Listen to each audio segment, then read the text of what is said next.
You're listening to the We Love Equity Real Estate Show, a podcast that discusses the intricacies of real estate investing with your host, Marcus E. Maloney. Marcus is a real estate investor best known for being the equity king. He's been awarded that moniker because he and his team find amazing real estate deals. He will be talking with investors who have done some transformational things in the real estate industry. They'll discuss their process, their strategies, and how their investments transform their lives and the communities they invest in. We welcome you to the We Love Equity Real Estate Show. Led me there, from leading me there to the Real Estate Investment Association. That's when I found out about wholesaling. It was like, what? Like, okay. No money. Wait, no money, no credit. Wait, I ain't got no credit. I ain't really got no money. So I'm gonna just do this wholesaling thing, bro. I can make $5,000. So, right. Yeah. The We Love Equity Show is brought to you by 𝐓𝐀𝐊𝐄𝐀𝐿, widely recognized as an outstanding resource for real estate investors with exceptional education, networking, and support, along with profit-enhancing benefits in all aspects of real estate investing. Visit 𝐓𝐀𝐊𝐿 at www.𝐓𝐀𝐊𝐿.org. That's visit 𝐓𝐀𝐊𝐿 at www.𝐓𝐀𝐊𝐿.org. Hey, what's up? We love equity real estate listeners. How you guys doing today? Man, today is a very, very interesting day. It's an exciting day. For one, just to give you guys a little bit of background, what's going on in my life right now real quick is we got multiple deals flowing. I got a podcast going right now with a very good buddy that we've been connected through Bigger Pockets for some time, but this is our first time really having that real interaction. So I'm interested in some things that he's doing, and we're going to really chop it up on today. So I'm excited about what's going on in my life. You should be excited about what's going on in your life, but I want to add some things to you on today. So today we have Nasir here from Charlotte. He's a wholesaler, fix and flipper, doing rentals, flipping land, doing all kind of stuff, So we're going to kind of be all over the board on today because we really want you to understand what area you want to move into and what niche you should really be in. So Nasir, man, welcome to the show. How you doing? What's going on, guys? Thank you for having me. Some of you know me, some of you don't. Nasir, aka the Real Estate Doru. Not a guru, I'm a Doru because I actually do this business. There you go. So he's actually doing the business. You're based out of Charlotte, correct? Based out of Charlotte, North Carolina, yes. Okay, based out of Charlotte, North Carolina, guys. So he's doing, like you said, wholesaling, fixing flips, things like that. So Nasir, how did you get started, man? Give us the backstory pre-real estate, before you got into real estate. What was you doing? Let the people get familiar with you, get connected with you. So give us that backstory real quick. Backstory was, man, I was this had to be in 2002 or 3, man. I was 19 years old, man. So I remember me being 19. So I was 19, overheard my father talking to his boy about the guy next door bought a house. The guy next door sold the house to an investor for $150. Investor put 20 into it and sold it for $270. Here I am. I'm 19 years old. You know what I'm saying? So I don't know jack about real estate. So of course, me being 19, I asked, somebody who didn't do real estate about real estate, which is my father. I'm like, yo, so how I get into real estate? Because at that moment, I'm in the back seat. I'm calculating. Right. Them numbers sound real right. Numbers sound right. I'm like, bro, now, fast forward, you got money cars, closing costs, you got realtor fees or whatever, but it's still a good payday. So I'm like, wait, 100,000 one house. I said, man, I just need to do one house a year. Yep, so and I'm good. So my father was like, listen, go talk to a friend of mine. He fixed his credit. So here it is, I'm 19. So it's not that my credit was bad. I didn't have any credit. Gotcha. Okay. So went to talk to his friend. He told me exactly what to do to get credit. And by 22, I was in the 700s, right? Like I'm in the 700 credit score. And by credit balling, you good. Credit balling, but unfortunately, man, good credit and income are two totally different things. Yep. So about 24, I bought my first house in New Jersey. It's back when I was in Jersey. And yeah, man, that was my introduction, man. We end up losing $7,000 a piece on that particular property. We did everything wrong, though. You know. Okay, so let's kind of go back real quick, Nasir. How did you guys find that deal? Did you partner up with your dad? Did you partner up with someone? Who did you partner up with, and how did you find it? I partnered up with my boy. Okay. So, partnered up with my boy, and he had some cash. I had some cash. So, and if you guys thinking, well, how did you guys get money for a house in New Jersey? Well, at the time, we talking 2007. This when they was doing stated income loans, also called no doc loans, ninja loans, right? Right. Because, yeah, okay. So for those who weren't around then, basically the loan officer told you what you made and nothing had to be proved. There you go. There you go. So it's basically you 22, you walk in there, you could say, hey, I make 400 grand. And they like, okay, sounds good. That's it. Okay. So you guys, so you approved, got this loan or whatever. Where did you find the property? Was it just off the MLS or? Man, off the MLS, bro. We ain't know no better. Man, off the MLS with a realtor. We swear you know what I'm saying? We doing something right. Cause all right, according to the TV shows, man, all you had to do was buy an ugly house, fix it up, and you make a bunch of money. Yep, according to the TV shows. According to the TV. Yeah, man. So that's what we thought, man. Like, yo, we going, you know, buy some ugly houses and fix them up, yell at some contractors, and we make a bunch of money. Okay. So evidently it didn't work out that way. So what was some of the problems that you ran into?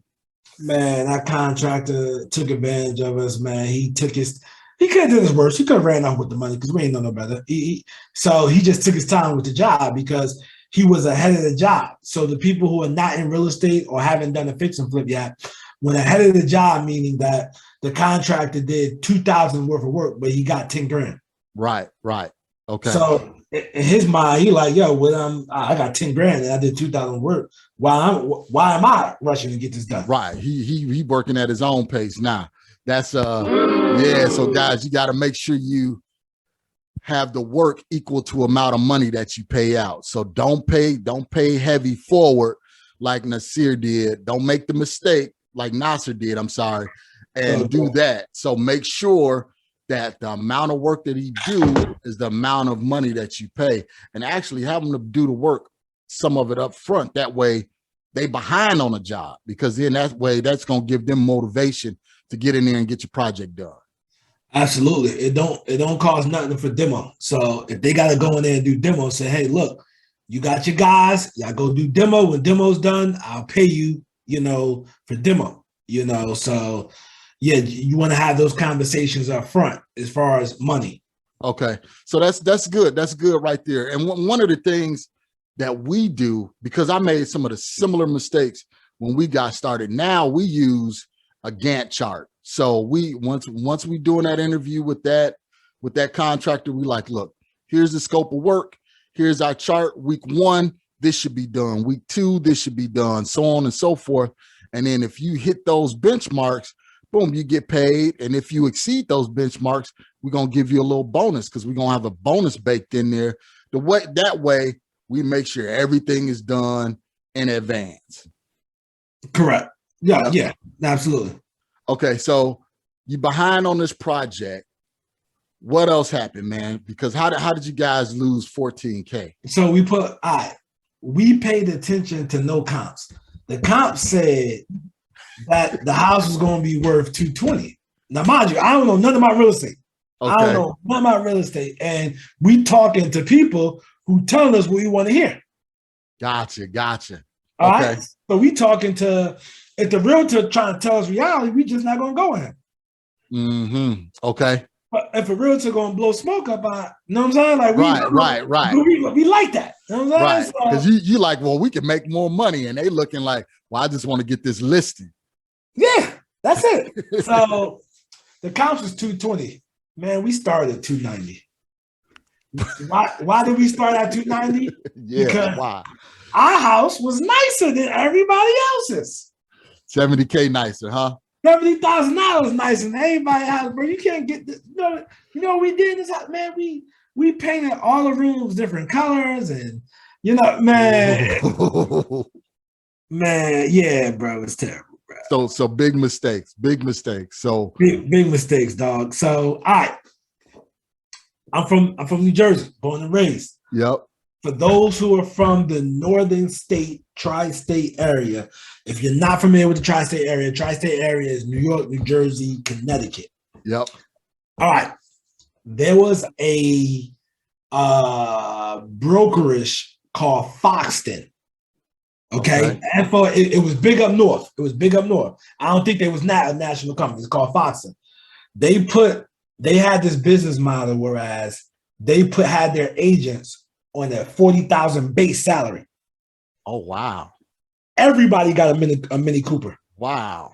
Okay. Every agent had a green Mini Cooper, and they list your house for it was either 2% or 2.5%. Okay. All right, you get the list for 2%, 2.5%. So I assume maybe I was working for them when the market was booming. And I didn't pay attention to what the economy and the market was doing, but at that time, I assumed they worked for them. Okay. So you paying all your agents $40K. All right. Everybody gets a Mini Cooper. Everybody gets a green Mini Cooper. All right. So they had probably about an $80,000 loss before an agent even closed a deal. There you go. So you didn't. All right. So of course, they went out of business while they had a house listed, because the market went from bad, and when I say bad, meaning flat, to worse. We're in 07. This ain't the biggest. We ain't get to. I ain't right. Get to. All right. So there we go. To 08, when everything just started to collapse. Yep. They started to collapse. All right. So Foxton went under, right, and they were big up north, so they went under. And 1 and 2 mortgage firms just started to close. You know what I mean? Just started to close. Nothing like when 08, when it was like, you know what I mean? Everybody had problems. Right. So we end up getting a agent. I went to high school with the guy, and I mean, it's water under the bridge now, but just not necessarily a good, honest person. But anyway. Gotcha. We was like, yo, what's going on? Because his firm bought the listings from Foxton. Okay. Out of the, I want to say, bankruptcy court. Gotcha. So they got the listings from Foxton. So the Foxton got the listings. This new Century 21 and this brokerage and this particular agent, where he was like, yo, look, man, the reason why your stuff ain't selling, you got to do a bonus. All right. You know where I'm going with this. Yeah. I said, all right, so we already paying dude real estate commission. You got to do a bonus. Right. I said, yo, what kind of bonus? We just trying to get it done. You know what I mean? Because we had like 6, 7, 8 months on the market. We're like, yo, we just trying to get it done. And we went through like 2 firms already. So the first firm, which a realtor that was a friend, I didn't know anything about real estate, that didn't work. Then we went to Foxton. Foxton went under. Then we went to this. So this guy, by not no choice, he just took it. Right. So I want to say we paid out like an $18,000 bonus. Wow. So that's basically our profit. Yeah, yeah. On top of his commission? On top of his commission. Okay. And seriously, the house sold like the next day. So you guys took a real loss, and it's because of the lack of education, for one. Lack of education, basically, since we ain't know they basically took advantage of it. Took advantage, right. Took advantage. Like contractor, oh, y'all don't know nothing. Took advantage. Y'all took advantage. Everybody just took advantage of us because we ain't know. Yeah, that's a bad situation right there. Real bad situation. So how did you rebound from that? Because most people on that first deal, it's either I'm trying to break even or I'm trying to make a little profit. But going into the hole like that, I mean, where was your mindset at that time? Man, first of all, let me say this to you, Marcus, bro. Listen, dog, I was defeated. I was hurt, but I was young, so I was too stupid to quit. Okay. Okay. Good. Good. I was young, so I was too stupid I knew real estate work. Remember the $100,000 story? I wasn't willing to give up yet. Right. Because I just figured like we did anything wrong. So because you had experienced investors telling us, like, yo, man, bruh, this is a single family house in the hood. You got to do a 2 or 3 family. He said, yo, somebody who looking at this house and want to move here, they're going to come with some hood credit. Yeah. He's like, yo, I don't do, he's like, yo, I don't do, when I flip in this side of town, I do 2 or 3 families because I could sell to an investor. Yep. All right. So we did that. We just learned a lesson. So I knew we did things wrong. So it was like, all right, whatever. I'm like, okay, so cool. I wanted to make, we were going to make a bunch of money. I was going to go get the Bentley GT. I don't know if you remember the Bentley GT back in the day. Yep. But that was, I was going to be living at my father's house, parking the Bentley GT, middle of the hood, I'm the man. So anyway. Right.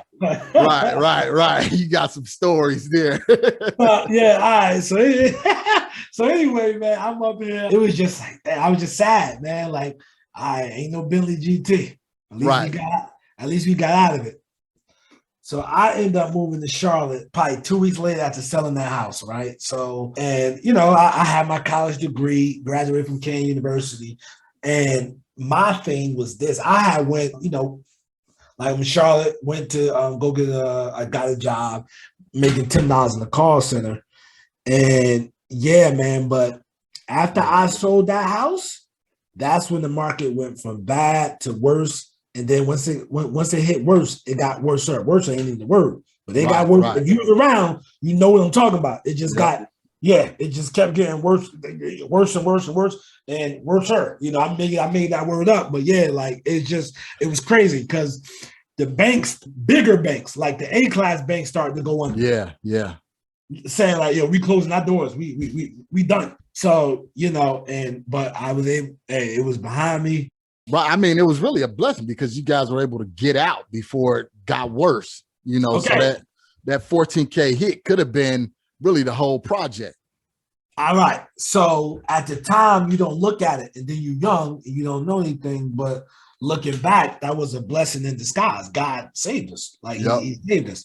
Bro, the attorneys even took advantage of us in that deal. We was, we some young black guys, ain't nobody trying to see us win. Right. Like whoever could, take advantage of it, they did. So the and I never said this on air, but let me say this, right? The attorney contacted me years later. I'm living in Charlotte. He found me on LinkedIn. This is the closing attorney. He said, yo, the FBI reach out to you? I said, nah. Right. We need to end this phone call right now. Why would FBI reach out to him? He said, oh, yeah, they investigating the guy who bought your house. I said, all right, whatever. So goes back to that realtor in the back. So shady was done. Yeah. You know what I'm saying? Like, I took a loss. Me, my man, I got screwed. So I basically got screwed. And for those who were not around that time, there was a lot of shady stuff going on. Mm-hmm. A lot of people defrauding banks and all this. You know what I'm saying? Absolutely. And so, and people, I guess people thought they was going to get away with it, but that stuff caught up with the people who did that years later. Right. And a lot of them did have to go to jail for doing that type of stuff, man. So, but yeah, so always, if you learn anything, man, just one thing for me, just always do things on the up and up. Yeah. Fortunately, I did things on the up and up. So, I didn't have no run-ins with the law. You know what I mean? On the wrong side of the law. Let me say that. Right. Yeah, man. So like you said, y'all took that 14K loss, but y'all ain't end up getting locked up. You ain't had no FBI investigation, and you was able to dump that property and get out of it and start over in Charlotte. So now how did you, so you did that property, took that loss. Now you making $10 an hour in the call center. Man, what's up? Where, what's going on? Man, I was 24, 24, 25, man. So I was young, man. I was partying, new city. I'm the man. I got big dreams in this, southern city, you know what I mean? So I was, Yep. yeah. So I'm like, all right, look, I got a job. Houses is cheap. I bought a rental property. I bought a rental property in '08. The rental property is $42,000. Okay. Good. Bank of America did the loan. It was like, so it was my mortgage was $350 and rented out $750. So I'm like, all right, that's good, whatever. So let me ask you this. So you bought that rental property before you own a primary residence, right? Absolutely. Okay, there you go. So a lot of people, they had a misconception. They feel like, well, why would I go and invest and buy a rental property if I don't own my own home? And I always tell people it's about the cash flow, because that cash flow that you make from that rental will pay for that rental plus put money in your pocket. And that's exactly what you was doing. Correct. Okay. What I mean? Yeah. So I wish I would focus more on that strategy looking back, because everybody, when I was newer, that focused on rentals, a lot of guys retired. Yep. And they're my age, same age, they retired, that just stacked up rentals. Now, all right. So, I go by the rental joint, whatever. I got one rental, right? So for those who are listening, you don't really want to go to the big banks to get your mortgage loans. Those are not the people you want to deal with, because they can change the terms at any time, which they did with me. And I read this in the book after. They can change the terms at any time of your obligation, your contract, day before closing. Because they came back like, yo, this is a area where a lot of investors are buying. So we don't feel comfortable at this down payment. You got to bring this. And even though they're advertising like a 2 or 3% or whatever type of down payment on the window, there's nothing you can do. We are a $1 billion corporation. What you going to do? So it's either you going to accept it, or, we just going to slap you in the back of the head and you walk out. So with that being said, I, went through all that, did it, you know what I'm saying? I think I ended up putting like 15, 20% down or whatever, but we talking about $42,000 stuff. So right. We ain't not a lot of money, but still it's 20%, 15%. There you go. So bro. So we so it didn't need much work. Just a cleanup, rented it out, and got the $750. What class neighborhood? At the time, I say F. They failed. Now probably like a BC. Okay, got you. So this, bro, just to let your listeners know, man. This, if you wasn't around, I'm 38. I'm 38 years old. If you wasn't around, let's see, that was 11 years ago. There was a show that called Gangland.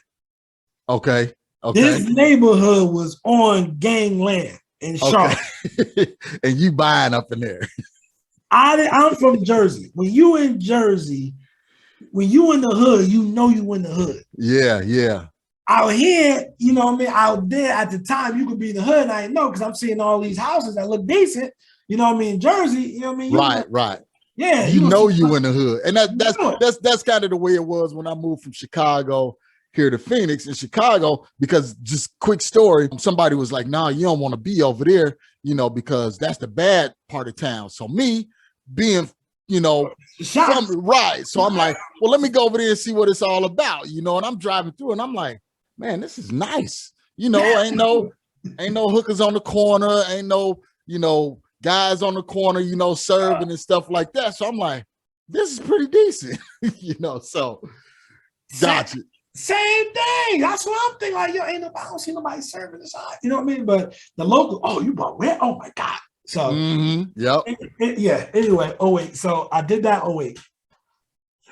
2000, I moved up the ladder. I had another job making $12 an hour. This is when Wachovia was based here. Wells bought Wachovia because Wachovia went under with the mortgage stuff. With the crash, yep. The crash. So they went under. So Wells bought them. Yeah, because Wachovia bought those, I think it was countrywide loans. And so they had like 90% of their book of bad loans or something. So they didn't survive. So Wells bought them.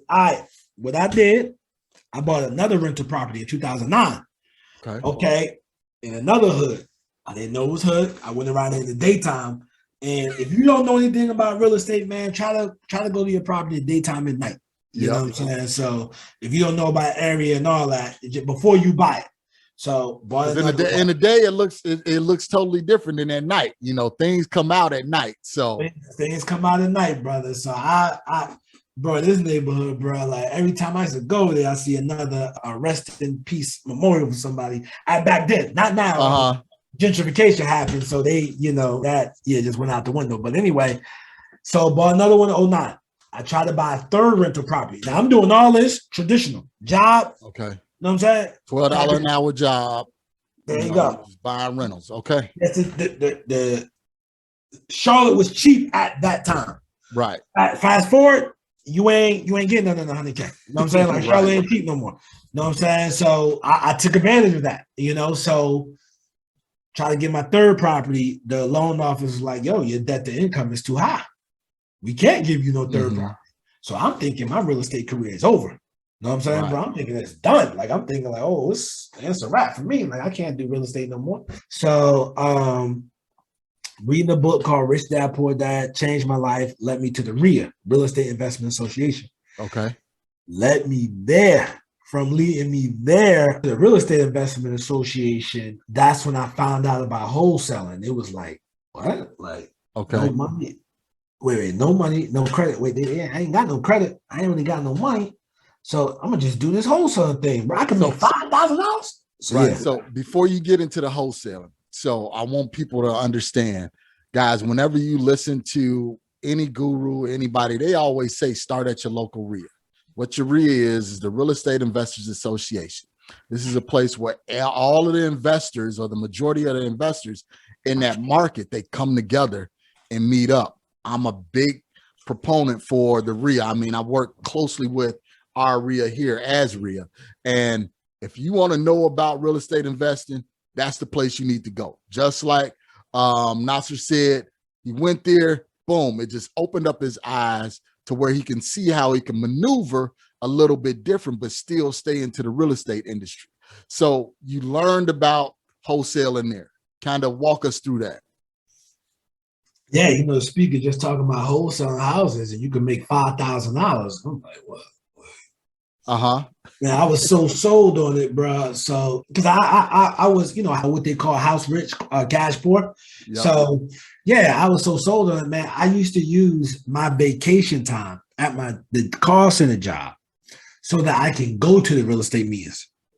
Gotcha. Because the books I was reading, I knew if I align myself with the correct people now, make the sacrifices now, it'll pay off later because the books you read and who you surround yourself with is what your future going to be. That's true. That's true. So, yeah, so I had just straight up put that in motion, bro. And I learned about wholesaling in 2010, did my first deal in 2011. I didn't make a bunch of money, but that's all I needed was proof of concept. I got fired from the last job. So wait, talk about that first wholesale deal, because we got some listeners on here that never done a transaction, kind of don't know what to do. What did you do? So you learned that from the RIA and you started implementing what they were teaching you. What were some of the things that you actually put into place?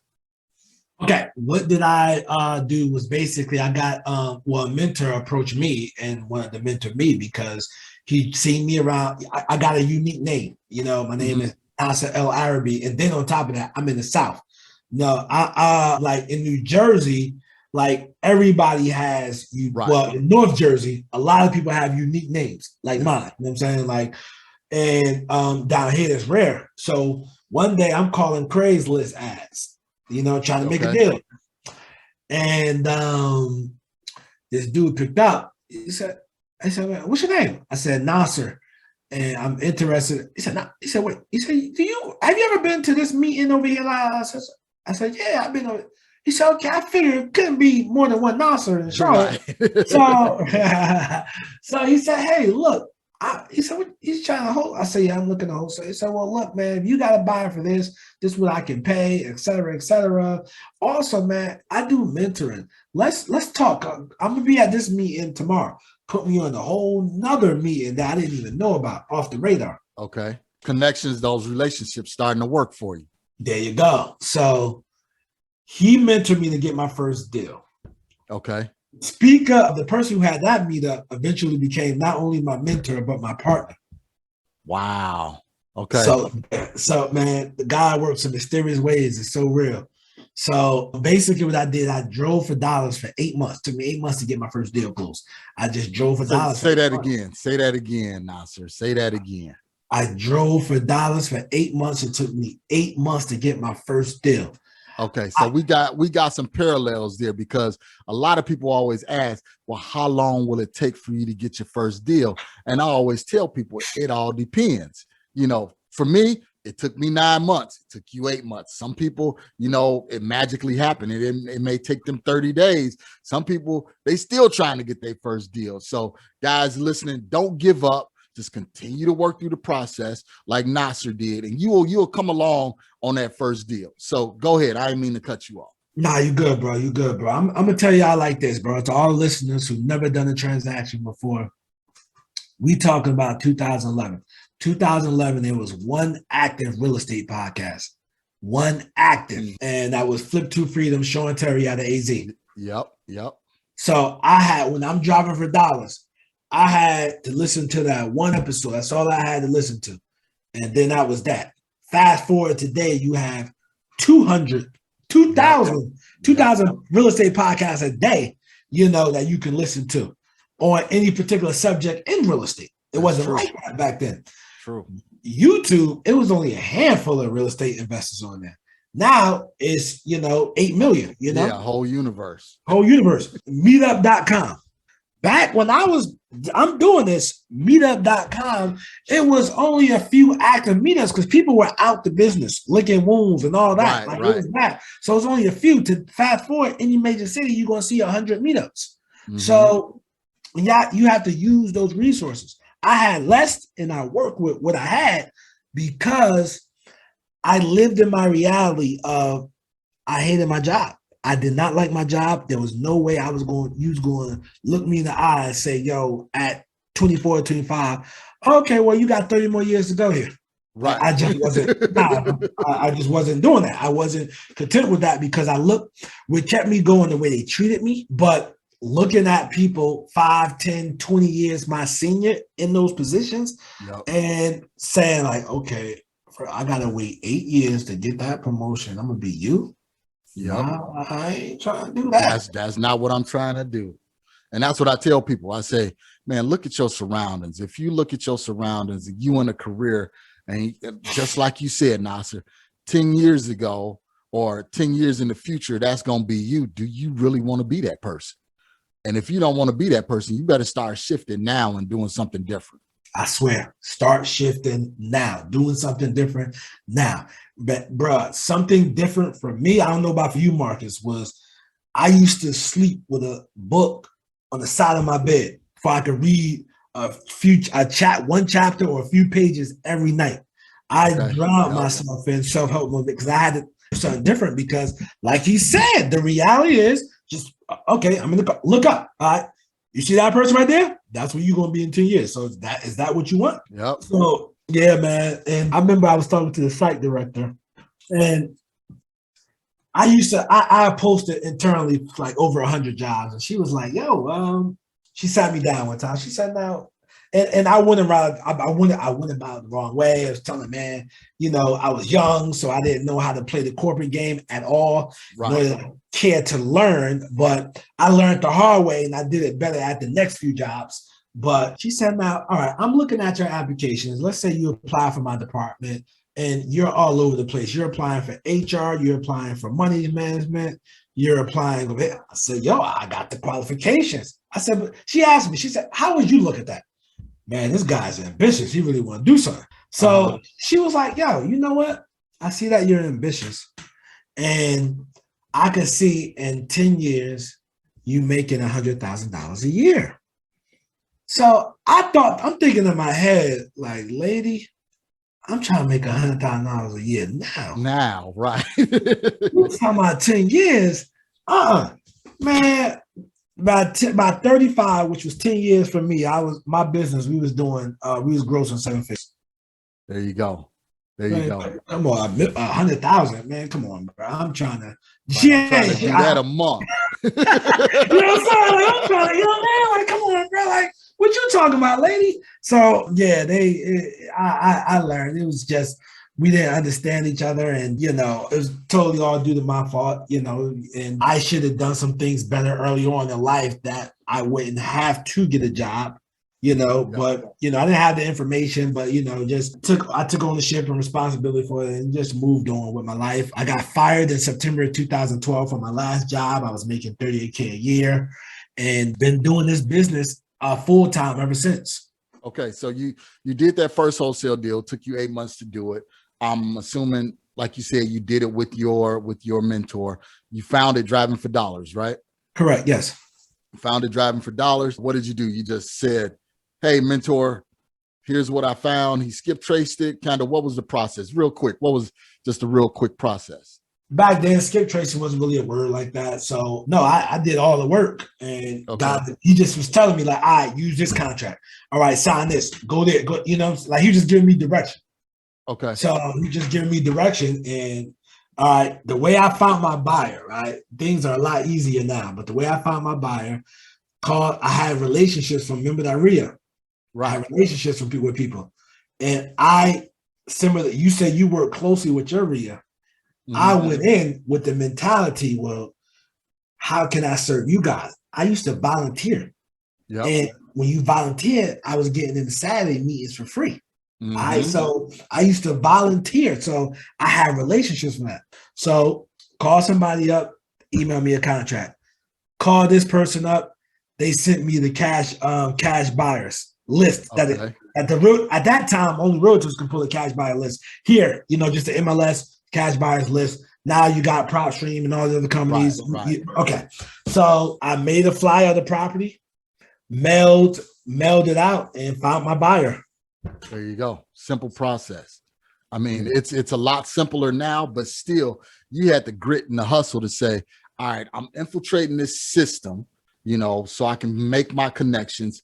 I gave of myself, I volunteered, and that's something that a lot of people don't want to do. They figure, nope, I'll just pay and try and get my way through it by paying. You said, hey, you know what? I'm going to give of myself, be a service to others. And then you started building those connections. And then those connections help you get to where you are now. So now, Nasir, going forward, man, what I want to do is I want to take a brief break, hear a word from my sponsors. Then when we come back, I want to talk about what you're doing currently, how you're finding deals, everything like that. So let's take a brief break, hear a word from my sponsors, and we'll be right back. Finding real estate deals can be a challenge, but with Batch Leads, it doesn't have to be. Batch Leads has created a one-stop solution for all your real estate needs, so you can find more sellers, close more deals, and maximize revenue. Batch Leads offers a comprehensive suite of lead generating tools that cover text messaging, skip tracing, finding comps, and much more. Batch Leads help you simplify, manage, and organize all your data in one place.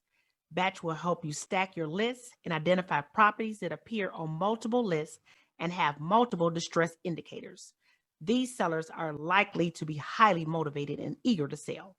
Get the most powerful and complete lead generation platform in the industry. Locate sellers, buyers, and lenders nationwide in seconds. Go to batchlead.io and use promo code WeLoveEquity. Okay, guys, we are here with Nasir, based out of Charlotte, North Carolina. He's a wholesaler. He's a real estate investor, fix and flip, landlord, everything like that. And we're kind of just walking through his journey slowly but surely, because we want you guys to understand that it's not an overnight process, but if you align yourself with the right people and take the right and the necessary actions, you'll be exactly in a position of success, similar to where he is. So Nasir, got that first deal done. Let's fast track. Let's go a little bit forward.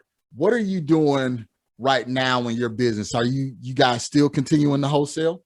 Absolutely, yeah. We're wholesaling right now. Easiest way to create cash, man. So yeah, man. We're definitely wholesaling, got some flips going on. I'm not doing any new construction right now. You know, I kind of want to wait to see what happens with wood, if it goes back down, etc. So yeah. Okay. So you're currently wholesaling in the Charlotte market, or are you in multiple markets at the time? Charlotte metro area. So, okay. Yeah. Okay, wholesaling in Charlotte, and I know you got the right people around you there in Charlotte. right now, for those that are getting started, man, kind of what kind of marketing strategies are you? Oh yeah, right now I'm doing texting and cold calling. That's what we focus on. Okay, texting and cold calling. So you got some low barriers to entry right there, texting and cold calling, finding deals. Now, what do your team look like? Is it just you? Are you a solopreneur, or you have a team of VAs or employees? Well, with my particular team, it is not just me. I have some local acquisition managers. We have about 5 VAs, so it's definitely not just me. Okay, so you got some local acquisitions people and you got about 5 VAs. Let me ask you this. How did you find your local guys that's on the ground? That way you're not going out to houses and stuff like that. On Indeed.com. Okay, so simple, put an ad out there. Indeed, are they 100% commission, or are you giving them some sort of a base? Nah, I learned that you got to give a base to get top talent. Okay, all right, so you're giving them a base, you out there doing deals, you're doing some fix and flips. So with your cold callers, they're all VAs, offshore, onshore? Offshore. Okay, all VAs offshore. And I'm just asking you this just so people can understand kind of what the process is like in order to really scale and build that team out. So what else is going on in your business, man, that you're excited about? I'm just trying to grow and elevate, man, and take it a day at a time. I launched an education business last year, which is doing pretty well. I'm going to expand on that. I want to, get more into development. So there's multiple things that, we're doing that I'm excited about.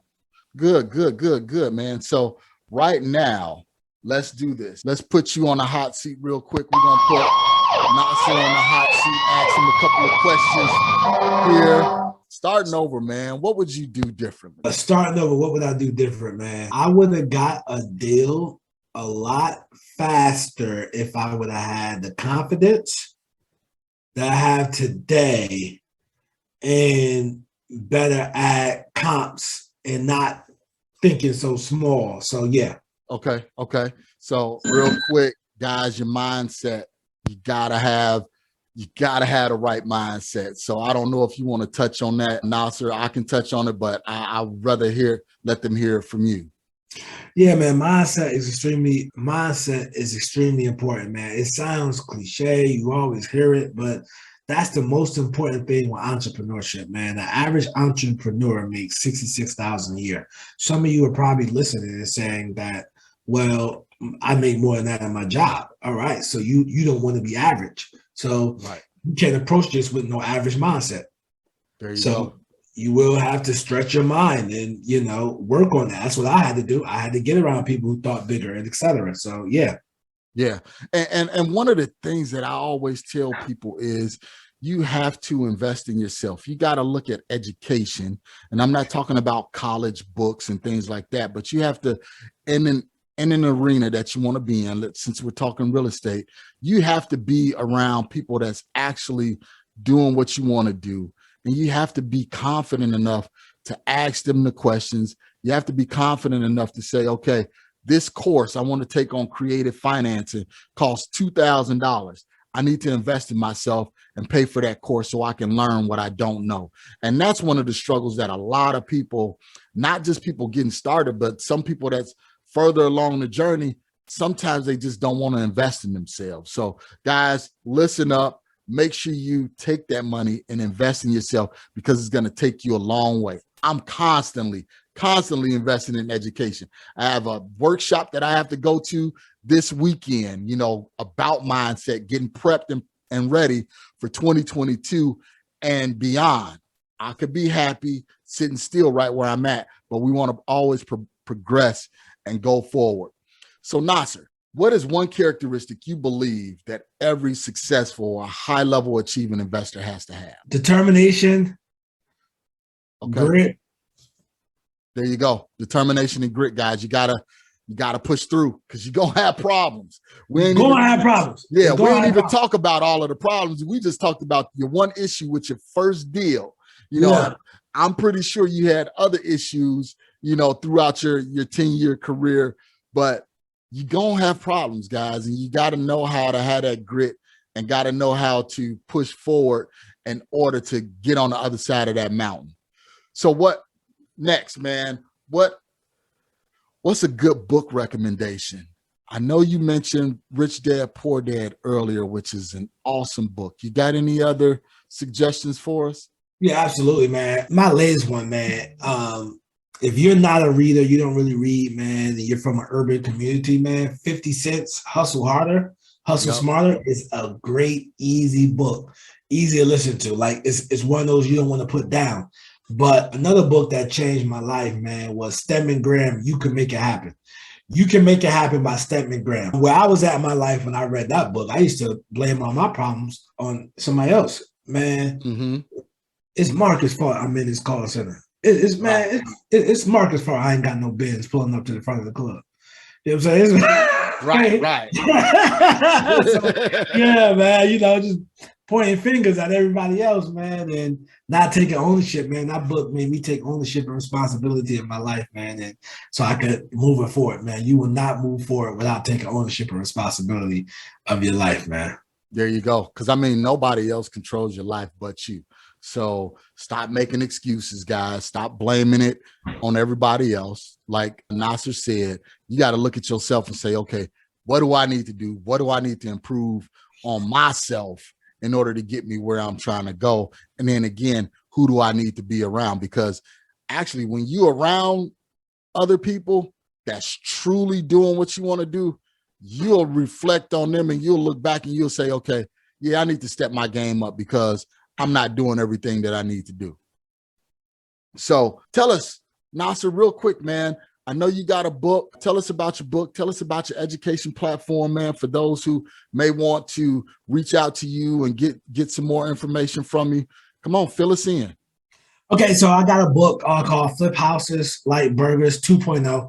I got one on Amazon as well, but that's the old one. I got Flip Houses Like Burgers 2.0. You go to my Instagram link. I'm Real Estate Doru on all social media, on YouTube, Real Estate Doru. I'm not a guru, I'm a Doru because I actually do this business.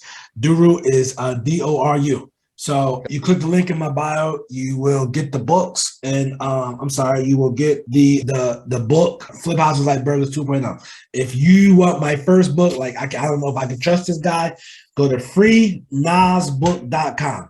Freenasbook.com. Nas is N-A-S. Freenasbook.com. I'm going to give you my first ebook for free. It's on me. So that's yours to keep. And yeah, man, make sure y'all follow me on Instagram. That's my most active platform. Okay. So Instagram at Real Estate Doru. Again, yes. That's D-O-R-U. Guys, follow Nasir. I follow him. He's got some good content out there, constantly doing things. I noticed she was just in Africa, 4 or 5 months ago or something? Correct. Like that? Yeah, it was just in Africa, man. That was a great experience. Man, tell us, how did that happen, man? You over there, look at you. You international, bruh. Man, yeah, I've been wanting to go for years. It's been my bucket list for years, man. I just wanted to go, return back to the motherland. So, and I was able to check off some things on my bucket list, which is go to the door of no return. For those listening, the door of no return is when the Africans went through and they went to the new country known as America and never to return back to their homeland again. And some never to America, and they got thrown out in the ocean because they, died or was too sickly on the way, and the slave masters would, just throw them in the ocean, dispose them. So with that being said, I just always wanted to go there and, man, just to see what, my ancestors been through, see what, the homeland has been through, man, to see, I don't want to take, and you from Chicago, Mark, and even if you wasn't from Chicago, no matter where you're from, no matter what income class level, we all know somebody that's healthy mentally, physically, but won't do anything. I don't want to be one of those people. I want to always be grateful and take advantage of my opportunity, because there was people here who didn't have nearly as much opportunity as me. And I don't want to be the guy to just let that go to waste. Yep. And it's funny that you speak about opportunity. I have my flag because my father, he's from Central America. And that's one of the things that he always harped on me and my brothers, because he came over here and he was like, man, there's just so much opportunity.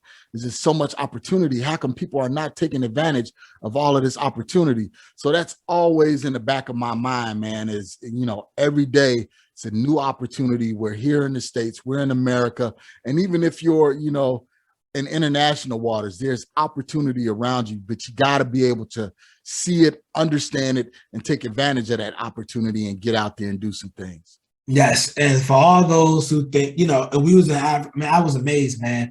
I just want to say this because I want to leave you. I want to make sure that your audience gets it. As of right now in Africa, and there's no credit system. All right, wow. There's no credit system. So what that means is these people own their houses in cash. When you see those nice houses in Africa, you see those nice expensive cars, they get those in cash. Like they bought those cash, right? So what does that mean? Well, that means that the investor bought the house cash. So if you want to rent it, right, you have to pay your lease up front. So if you sign a 1-year lease, you pay 1 year up front. Wow. You probably sign a 2-year lease, 2 years up front, 3, 4. You pay that up front. Now just think about how good y'all got it in America. Right. Yeah, that's that opportunity, man.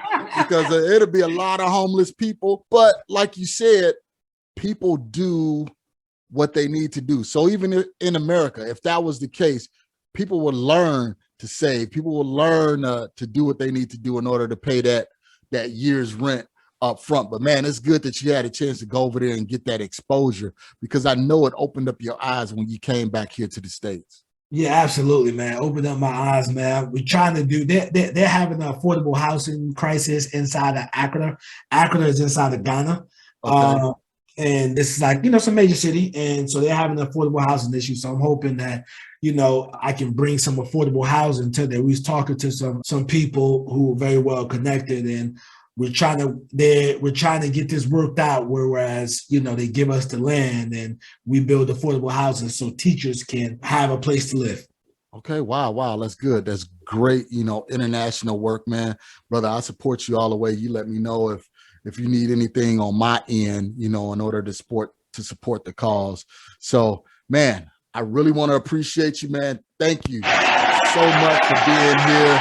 I know the listeners got a wealth of information from you on today, because I did. You know, it was great speaking with you. So in parting, man, give us some words of encouragement real quick. Real Estate Doru. Man, in parting, man, listen, tomorrow is not promised. Make it happen today, bro. Nobody makes it out of life alive. So if it's something you want to do it. There you go. Guys, take action. You hear the Real Estate Doru. Again, he don't just talk about this business. He actually do it. So get out there, do what he say, be a doer and not just a talker. So, man, Nasir, thank you so much. We really appreciate it. And we are signing off. Hey, guys, that was Nasir, the Real Estate Doru. Again, he's all over the place on the web. Again, I met him a couple of times at some bigger pockets conferences and everything like that. So he is actually out doing deals. Again, that Doru is not just a catchphrase or anything like that. He's actually out doing things. So if you're along the Eastern Seaboard, if you're in Charlotte, reach out to him. You know, his Instagram is Real Estate Doru, IG at Real Estate Doru. Reach out to him, support him, because he's doing some things out there along the Eastern Seaboard. So what I want to share with you on today also is one thing he said, get connected with your local RIA. So I want you and I implore you to find your RIA in your area and get connected with that group, because there's tons of resources in each RIA. And it's not just the content and the education that they provide, but it's the people that you get a chance to network with and be around. So if you're looking for buyers, guess what? Buyers are at your RIA. If you're looking for sellers, guess what? Some of the sellers are at your RIA. If you need realtors, if you need hard money, if you need, you know, private money, all of that stuff is at your RIA. So make sure you get out there, go and attend your RIA. A lot of them are very, very affordable. So that's just a quick plug for your local RIA. Again, thank you, Nasir, for being on the show. We really appreciate you. And guys, you know what to do. Get out there, take massive action, and prepare and put yourself in a position to win. All right, signing off. Until next time, it's Marcus. You know where to go, MarcusEMaloney.com. Thank you for listening to today's show. I picked up some great actionable items, and I'm sure you did as well. If so, let me know. You can always reach me via social media at facebook.com/MRCSMaloney, Twitter at MRCSMaloney, and of course, IG at MRCSMaloney. You can also always reach me via email at mmaloney@equityri.com. Make sure you reach out to our guests as well. You can always find their contact information in the show notes below. If you have not subscribed already, what are you waiting for? Join the family. And while you're at it, leave us a 5-star review. This is how we tell if we're providing you with what you need for your journey. If there's someone you would like for me to interview, or if there's a subject matter you would like for me to cover, please let me know. Finally, if you're looking for additional information about real estate investing, go to equityrealestateblog.com. Also, youtube.com/Marcus Maloney. Until next time, family, always enjoy the journey.